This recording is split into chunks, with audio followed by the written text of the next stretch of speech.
আদিত্য, আমরা ঠিক 10 মিনিট লেটে চলেছি। মিটিং শুরু হওয়ার কথা ছিল 11:30টায়, এখন 11:40। এক্ষুনি শুরু করবো। হ্যাঁ, এই তো মালা, নাদিয়া, বিল্লনাথ বাবু এসে গেছে, তারপরে নিনাও আসবে, ফোন করেছে, এক্ষুনি এসে যাবে। সমরদা, আপনি চা খাবেন তো? No thanks. নিনা এত দেরি করছে কেন মা? আচ্ছা, আজ তো আমাদের মিটিং এর বেসিক এজেন্ডা হলো এই হসপিটাল স্টাফদের ইউনিফর্ম, ড্রেস, এসব কি হবে আর কারা করবে, তাই তো? আপনি বসুন, দাঁড়াতে হবে, বসুন। নাদিয়া, নিনার কি হলো বলতো? জানি না, বললো তো 11:30টার মধ্যে আসবে। আরে why don't you call Nina? In fact কোনো প্রবলেম হয়েছে কিনা সেটা দেখ। আমি যতদূর জানি যে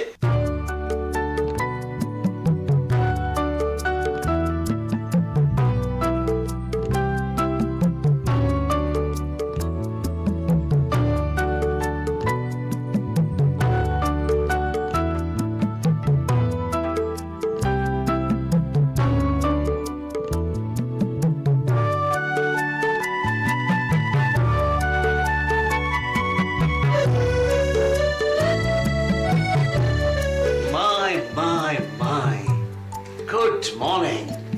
good morning everybody. I am sorry, আমি একটু দেরি হয়ে গেল। আশা করি আপনাদের খুব একটা অপেক্ষা করতে হয়। Gorgeous Nina, you are looking just gorgeous. Thank you. ভীষণ ভালো। সত্যি খুব সুন্দর লাগছে। দারুণ দেখাচ্ছে। তোমার বান্ধবীকে কখনো এরকম ভাবে দেখিনি।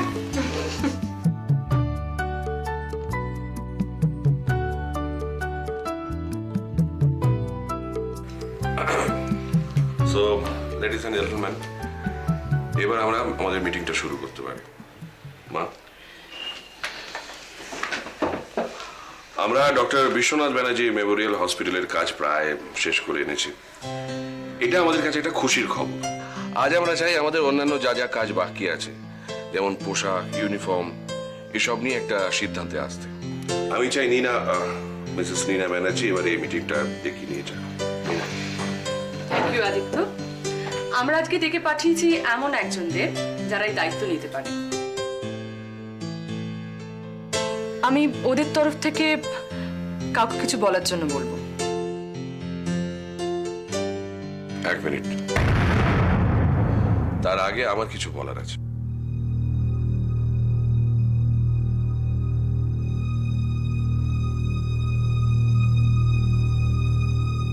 আমি ম্যাডাম চেয়ারপারসনের কাছে সবার আগে জানতে চাই যে আমাদের কাছে এই অর্ডারটা জন্য অনেক বড় বড় কোম্পানি অ্যাপ্লিকেশন জমা পড়েছিল। তারা সাধারণত এইসব অর্ডারের সাপ্লাইয়ের কাজই করে থাকে।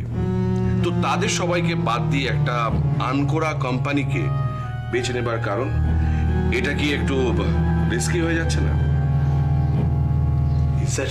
শীতাংশু একেবারে নতুন। ইয়েস জেন্টলম্যান, ওনারা একদমই নতুন, কিন্তু গুড মর্নিং। আমি বিল্লনাথ, আমার স্ত্রী নাদিয়া, আমার স্ত্রীর বান্ধবী মালা। ডাক্তার আদিত্য ব্যানার্জি আমাদের কথাই বলছেন। যদি অনুমতি করেন তাহলে একটা কথা বলি। প্লিজ। হ্যাঁ, ওনারা ঠিক কথাই বলেছেন যে আমরা একেবারেই নতুন। সত্যি আমরা এর আগে এমন কিছু কাজ করিনি যে যার দ্বারা আমরা প্রমাণ করতে পারবো যে আমরা এই কাজটা করতে পারবো। তাহলে কাজটা আপনারা আমাদের দেবেন কেন? ঠিক, একদম ঠিক, আদিত্যবাবু ঠিকই বলেছেন। কিন্তু উত্তরে আমরা একটাই কথা বলবো যে কাজটা আপনারা আমাদেরই দেবেন, কারণ আমরা নতুন। আমাদের প্রমাণ করতে হবে যে আমরা কাজটা করতে পারবো। আমরা নতুন বলেই আমরা লড়বো। আমরা 20টা দোকান ঘুরবো, দোকান ঘুরে আমরা রং বাজবো, আমরা কাপড় কিনবো, আর অতি অবশ্যই যে জিনিসটার দাম 20 টাকা সেটাকে 35 টাকায় বেচবো না। তার কারণ আমাদের কোনো ওভারহেড খরচা নেই। এই হাসপাতাল যে আপনারা তৈরি করেছেন, বিশ্বনাথ ব্যানার্জি মেমোরিয়াল হাসপাতাল, সেই হাসপাতাল তো নতুন। বলুন সেখানে সাহস করে কোন রোগী আসবে? কিন্তু তবু আপনারা জানেন যে রোগী আসবে, তার কারণ আপনারা নিষ্ঠার সঙ্গে, আপনারা মন দিয়ে চিকিৎসা করবেন। আর সেই নিষ্ঠা, সেই মনোযোগী আপনাদের এগিয়ে নিয়ে যাবে। ঠিক তেমনি আমরা নতুন হলেও আমরা নিষ্ঠা দিয়ে কাজটা করব, মন দিয়ে কাজটা করব, এবং অতি অবশ্যই আশা রাখবো যে ভবিষ্যতে এই কাজ দেখে আমাদের আরো 10 জন এগিয়ে আসবে অর্ডার দেওয়ার জন্য। আমাদের প্রমাণ করতে হবে যে আমরা কাজটা করতে পারি। অবশ্য সেদিক থেকে দেখতে গেলে আপনারাও নতুন, আমরাও নতুন, আপনারা অভিজ্ঞ ডাক্তার। তবে প্রথম হাসপাতাল করছেন, আমরা কিন্তু রেডিমেড জামা কাপড় নিয়ে অনেক দিন ধরে ঘাঁটছি আর প্রথম অর্ডার নিচ্ছি। সেদিক দিয়ে দেখতে গেলে আমরা দুপক্ষই কিন্তু একই নৌকায় দাঁড়িয়ে আছি। তবে আপনারা আমাদের অর্ডারটা দেবেন তখনই যখন আপনারা আমাদের বিশ্বাস করবেন। বিশ্বাসটা না থাকলে কিন্তু আমরা এই আলোচনা আজ এখানেই থামিয়ে দেব। আপনাদের হাসপাতাল আরো বড় হোক, ভালো হোক, এই শুভেচ্ছা রইল, ভালোবাসা রইল আমাদের এই 3 জন সাধারণ মানুষের কাছ থেকে। নমস্কার।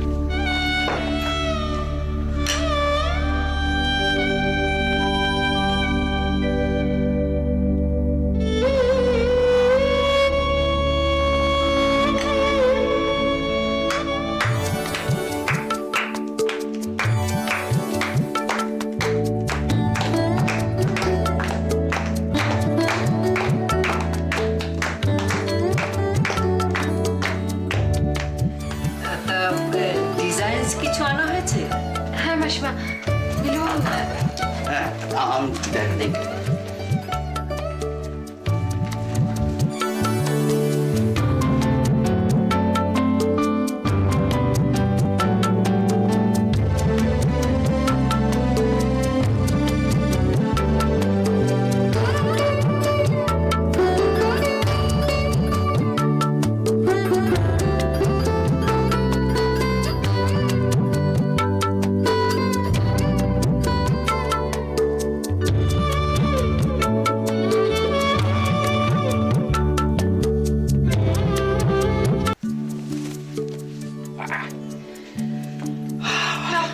হ্যাঁ, কি সুন্দর বলেছো তুমি গো, আজকে কি ভালো বলেছো।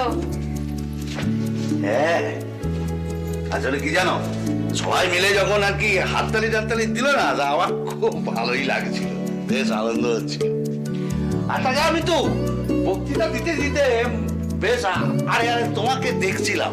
হ্যাঁ, দেখলাম যেই না বউয়ের মুখে হাসি আসে তখনই বললাম না ঠিকঠাকই বলছি। প্রথমে আদিত্যবাবু মনে হয় জাননি আমরা কাজটা পাই, পরে অবশ্য আচ্ছা, তোমার এই বান্ধবীর বরগুলো আমাকে দেখতে পারে না কেন বলো তো? কি জন্য? সেদিন অরিন্দম বাবু আমাকে বেকার বললেন, আজকে আদিত্য বাবু আমার দিকে বিরক্ত হলেন কেন গো? কি মানে আমার টাকা পয়সা নেই বলে, নাকি আমি ফটর ফটর করে ইংরেজি বলতে পারি না বলে, নাকি ওদের মতন আমার চকমকানি নেই বলে? আজ আমার মনটা এত আনন্দে ভরে আছে না, আমি কোনো দুঃখের কথা শুনবো না, বলবো না। হ্যাঁ গো, গৌরবকে আনবে না পাশের বাড়ি থেকে? আনবো 15 মিনিট বাদে। এক হয়েছে না, এক ঘরের মধ্যে খাওয়া, এক ঘরের মধ্যে বসা, ওটা পড়া সব। একটা কোনো কথা বলতে যাবো, সঙ্গে সঙ্গে গৌরবকে পাশের বাড়িতে পাঠিয়ে। শুতে কোথায় যাবে রাতে? পাশের বাড়ি। কি করব বলো, ছেলে বড় হচ্ছে, ওর সামনে তো এসব আলোচনা করতে পারি না। তার উপর আলোচনা করার তো কোনো জায়গাও নেই, তাই না? আমার মনে হয় ওকে যদি আবার আমরা কোনো খেলাধুলো বা কোনো টিউশনে ভর্তি করে দিই, ওর পক্ষে খুব ভালো হবে গো। ঠিক তো, আমাদের ছোটবেলায় তো কত সুন্দর সুন্দর বড় বড় মাঠ ছিল। হ্যাঁ, স্কুলের শেষে আমরা সবাই একসঙ্গে দল বেঁধে বিকেলবেলা ফুটবল খেলতে চলে যেতাম। হ্যাঁ, কাদা টাদা মেখে ফুটবল খেলতাম। এদের জন্য কষ্ট হয় জানো, ফুটবল খেলে এক হাতে বুট, এক হাতে ফুটবল, কাদা টাদা মেখে এই যে আনন্দ, এইটা ওরা পেলই না। খারাপ লাগে না। একটা কাজ করবো জানো, আমি ভাবছি ওকে আবার আমরা ওই ক্রিকেট কোচিং ক্যাম্পে ভর্তি করে দেবো। আমিও ভাবছি জানো, গৌরবকে একটা ভালো টিউশনে ভর্তি করে দেবো সন্ধ্যেবেলাগুলো। পড়ার চাপ যা বাড়ছে, তার উপর আমার শরীরটাও তো এখন ঠিক নেই। কিছুদিন বাদে আরো ভারী হয়ে যাবে। হ্যাঁ গো,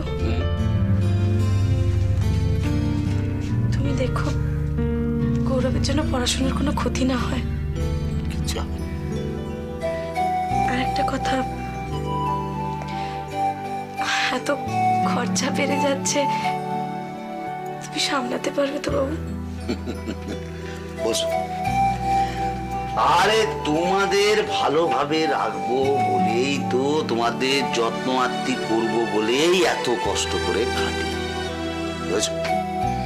আর একটা কথা কি জানো, এই যে আমাদের যেটি আসছে সেটা কিন্তু আমাদের লক্ষ্মী।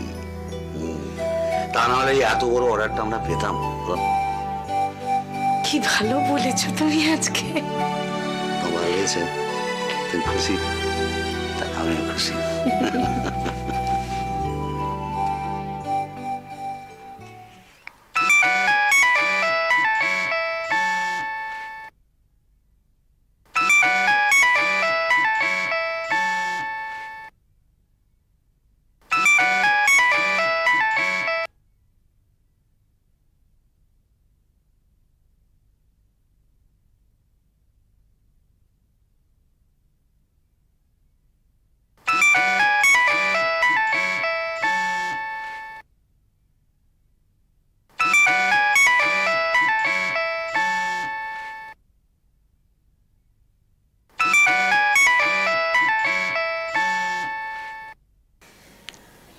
হ্যালো, হ্যাঁ মিস্টার প্যাটেল বলুন।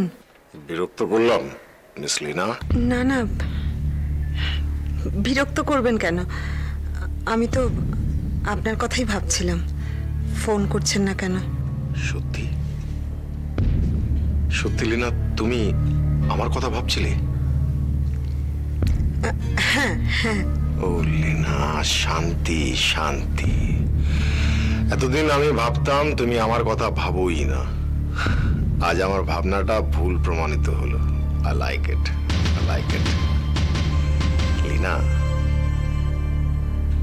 লীনা, হ্যাঁ বলুন। কি করছো? আমি আমি ঘুমোচ্ছিলাম। নো নো ডার্লিং, আরে রাত তো এখনো ইয়াং, রাত তো अभी जवान है। ওটাকে ঘুমিয়ে নষ্ট করছো? কি করব? Dance, sing, enjoy yourself. আর শুধু আমার কথা ভাবো।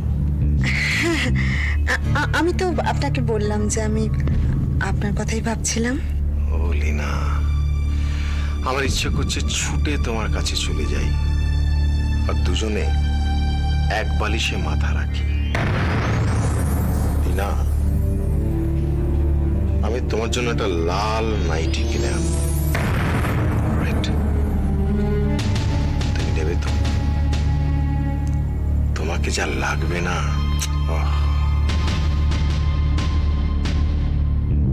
লীনা, বিরক্ত করছি? হ্যাঁ, না, নট এট অল। আচ্ছা, তোমার পাশের জায়গাটাতে আমায় বসতে দেবে না? লীনা, তোমার এই হাসিটা আমায় পাগল করে দেয়। It makes me crazy. সত্যি লীনা। আচ্ছা শোনো, রাখবার আগে আমায় কিছু দাও প্লিজ। কিছু দেব মানে?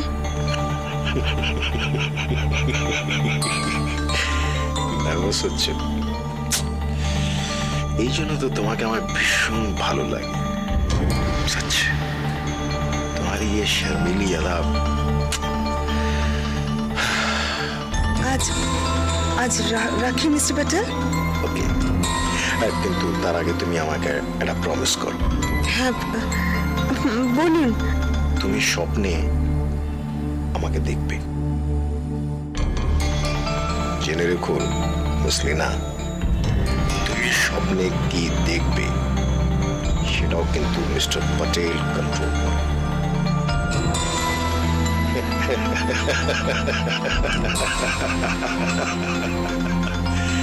Good night, sweetheart. Good night.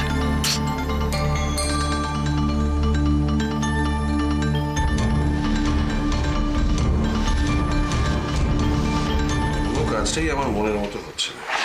হ্যাঁ স্যার, শুরু থেকেই এমন সব কাণ্ড ঘটছে। আপনার সেই কিডন্যাপিংয়ের ব্যাপারটা শোনার পর থেকেই না আমি সবসময় টেনসড হয়ে থাকি, কি জানি কি হয়। তারপর অবশ্য বলতে নেই, এখন কাজ মোটামুটি ঠিকই চলছে। হরনাথ, প্যাটেল, সমরুদ্র সবাই যেন ওত পেতে বসে আছে বলে মনে হয়। স্যার, বোর্ড মিটিং তো ভালোই হয়েছে। ডাক্তার রুদ্র, ডাক্তার বোস সবাই তো বেশ খুশি মনে হলো। তা খুশি। স্যার, ইনাগুরেশনটা কবে করবেন কিছু ভাবলেন? মানে হাসপাতালের উদ্বোধনটা বেশ বড় করেই হবে তো? তাই তো ইচ্ছে আছে, দেখি কি হয়। আমার ইচ্ছে থাকলেই তো আর হলো না। এতদিনে একটা সাকসেসফুল বোর্ড মিটিং অ্যারেঞ্জ করা গেল। এদিন তো কাউকেই একসঙ্গে জড়ো করা যাচ্ছিল না। দেখি এবার ইনাগুরেশনটা নিয়ে ভাবতে হবে। Aditya, good afternoon madam. Good afternoon. বাবা, একদম বৌদি থেকে ম্যাডাম। বাড়ি গেলে নিশ্চয়ই আবার বৌদি বলবো, কিন্তু হসপিটালে আপনি যেভাবে চলাফেরা করেন তাতে ম্যাডাম ছাড়া মুখে আর কিছু আসে না। আমি আসি স্যার, আসি ম্যাডাম। এই আদিত্য, নাদিয়াদের চিঠিটা না আমি একটু ড্রাফট করেছি, একটু দেখে দাও না প্লিজ। আমার কিন্তু এই ব্যাপারটা একদম মত নেই। কেন? তুমি তো বোর্ড মিটিংয়ে কিছু বললে না? বললাম তো। সে তো প্রথমে বললে, তারপর তো তারপর বিল্লনাথের কথায় এমন হাততালি পড়তে শুরু করলো, আমি না বললে কে শুনতো বলো? তা অবশ্য ঠিক। যাকে ড্রাফটটা যদি ঠিক থাকে তাহলে এটাতেই সই করে দাও, এটা ফাইনাল কপি করে দিই প্লিজ। প্লিজ তোমার চান্স, স্যাম্পলগুলো দেখাতে দাও। কি ডিজাইন করবে ওরা?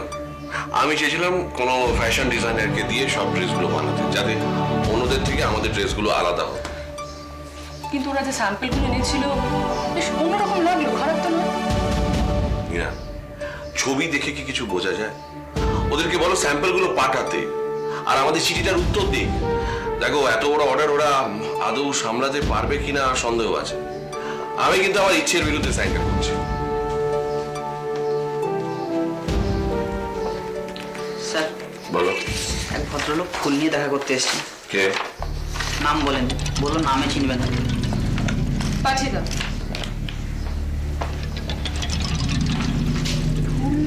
কে পাঠাবে?